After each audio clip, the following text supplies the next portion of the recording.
কয়েকদিন আগে মালয়েশিয়াতে একটি কনফারেন্স হয়েছিল।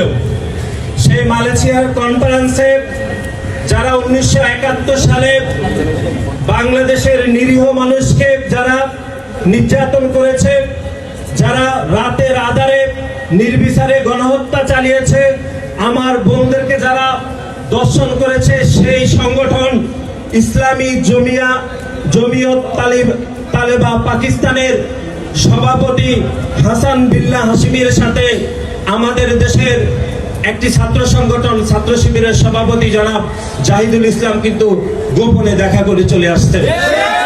আমরা দেখেছি ছাত্র শিবির এত প্রোপাগান্ডা করে, এত নোংরা রাজনীতি করে, কিন্তু তারা তাদের ফেসবুক থেকে কিন্তু এই তথ্যটি তারা কোনোভাবে প্রকাশ করেনি।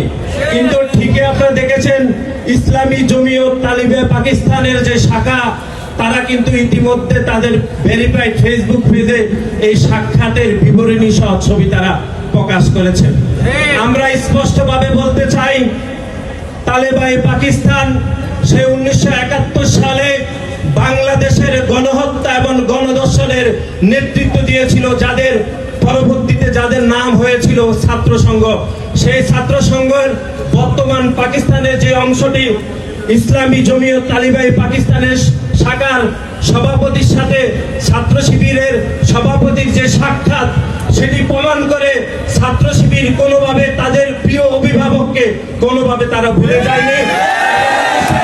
সালের যে গণহত্যা চালিয়েছিল, যে গণধর্ষণ চালিয়েছিল যে সংগঠন, সেই সংগঠনের সাথে দেখা করে বাংলাদেশের শিক্ষার্থীদেরকে তারা চরমভাবে বিভ্রান্ত করেছে এবং বাংলাদেশের শিক্ষার্থীদের সাথে তারা চরমভাবে বিশ্বাসঘাতকতা করেছে।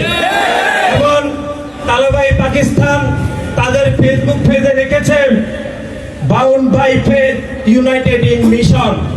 সুতরাং আমরা আজকের এই সদস্য ফরম বিতরণ থেকে আমরা বলতে চাই যে তালেবাই পাকিস্তান বাংলাদেশের শিক্ষার্থীদেরকে বিভ্রান্ত করতে কোন মিশনে নেমেছে সেটি ছাত্র শিবিরের স্পষ্ট করা উচিত বলে আমরা মনে করছি।